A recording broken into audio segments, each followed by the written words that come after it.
Salve, salve, salve, salve, rapaziada! Tudo certo com vocês? Como vocês estão? Espero que todos estejam bem. Seguinte, meu povo, vamos trocar uma ideia aqui que a gente começou a debater ali com o Furlan no Arena Threads e eu quero me aprofundar porque eu acho que é uma discussão muito boa, que é sobre a questão estratégica do jogo. Porque eu acho que a Série B ela desafiou o Atlético em vários aspectos ao longo da competição.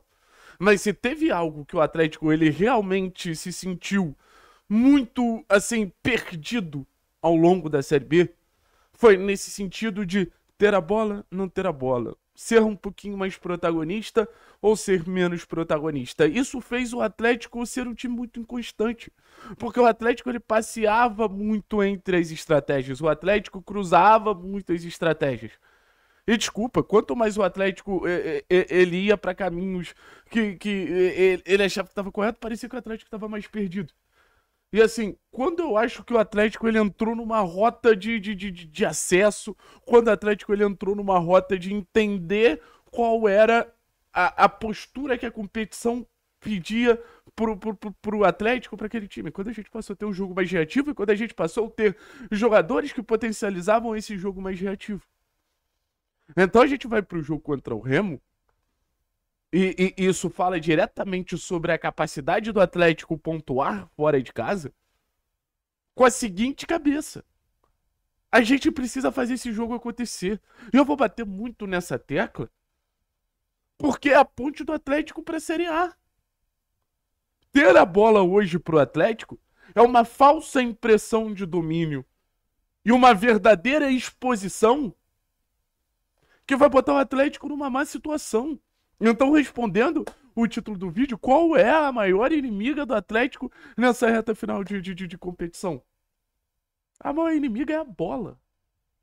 O Atlético ele tem que ser um time consciente que o jogo dele é meter bola no Viveiros e fazer o Viveiros correr, fazer o Luiz Fernando correr, fazer o Mendonça correr, fazer o Léo Dérico correr e ficar o máximo estável defensivamente.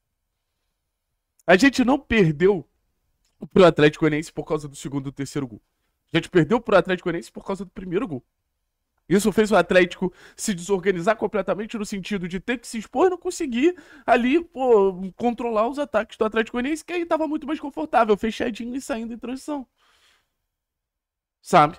O primeiro gol desmoralizou completamente o que vem fazendo o Atlético chegar nessa parte de cima da tabela e hoje, pelo menos, se encontrar no G4. Então, a estabilidade defensiva, ela precisa ser inegociável. E eu nem vou falar de nível de zagueiro, mas eu vou falar de um bloco bem montado. O Atlético, ele toma o primeiro gol porque o bloco se desmonta a partir do momento que o Patrick perde a bola, tava todo mundo ali, pô, pensando que o Atlético tinha posse. O bloco bem montado do Atlético é uma garantia de pontuação. Porque assim, não marcou contra o Atlético Goianiense. Algo muito fora da curva. Mas o Atlético ele é um time que tem o poderio ofensivo que, de certa forma, nos garante, nos dá uma tranquilidade que a gente, na maioria dos jogos, vai fazer gol. Só que não dá pra você ter um jogo onde, pô, o Aguirre falha, pô, o Léo é expulso, o Fernando falha. O Atlético ele abriu mão muito fácil do jogo contra o Atlético Goianiense, e aí eu acho que tem problemas individuais que geraram problemas coletivos. Da sua maior garantia de pontuação, que eu volto a dizer, estabilidade defensiva. Então, assim, ter a bola significa o Atlético desmontar um pouco o bloco, aumentar um pouco a distância entre as linhas.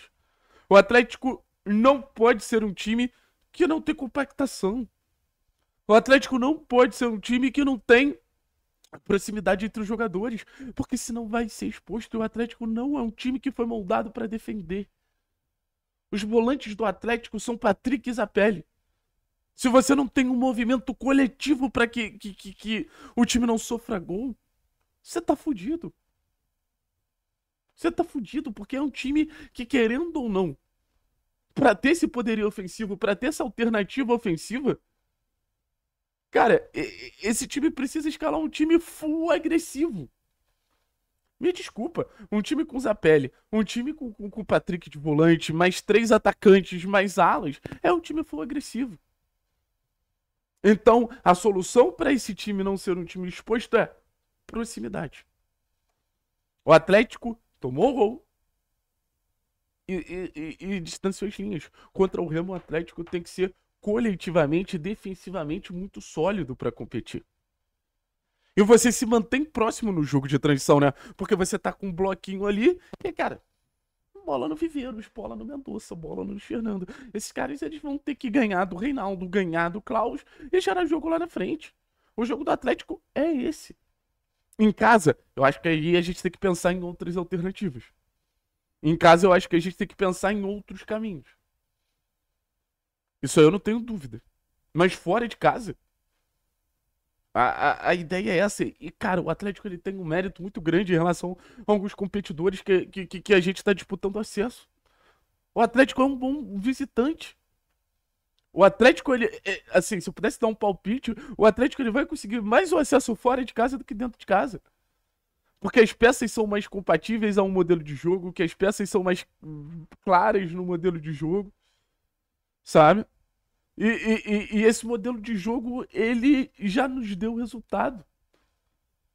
O Remo, pra subir, vai ter que atacar a gente. O Volta Redonda, Volta Redonda é em casa, né? Mas enfim, o Coritiba, o Goiás, a Ferroviária, eles vão ter que atacar a gente. O mandante naturalmente tem essa responsabilidade. E a gente tem que ter convicção, cara. A gente tem que ter uma fé cega nesse modelo de jogo. A gente tem que ter uma fé cega que o bloco não pode se desmontar. A gente tem que ter uma fé cega que a solidez é fundamental. A gente tem que ter uma fé cega no que fez a gente chegar aqui na maioria dos casos. A gente chegou nesse jogo contra o Atlético Goianiense com 300 minutos sem sofrer gol. Essa contagem ela precisa retomar urgentemente. É burocrático, é pouco estético. O Atlético não tem que jogar bonito nessa reta final de Série B. O Atlético tem que ser prático. O grande objetivo do Atlético é vencer jogos. O Atlético não tem que pensar em jogar bonito, tem que pensar em ganhar. E assim, quando a vitória vem, cara, tudo fica mais bonito. Se serve de consolo pra quem ainda preza por um pouquinho de estética no futebol, quando a vitória vem, tudo fica mais bonito. Mas volto a dizer assim, o Odair ele sempre foi muito bem sucedido a partir de um jogo de transição. No Fluminense, no Inter. Então ele tem que ser essa palavra final num sentido de acreditem nesse modelo de jogo. Isso faz, primeiro de tudo, vocês serem melhores. Isso faz a gente coletivamente ser melhor. Isso expõe menos os nossos pontos fracos. Isso expõe menos a nossa instabilidade que existe e vai continuar existindo. Mas, assim, a gente não pode anular essa instabilidade. A partir do momento que a gente não pode anular essa instabilidade, o que a gente tem que fazer? A gente tem que potencializar esse cenário de deixar essa instabilidade o máximo de lado possível. E assim, volto a dizer, o Atlético tem um dos melhores atacantes no futebol brasileiro no jogo de transição. Fechado, daí? Tamo junto, então.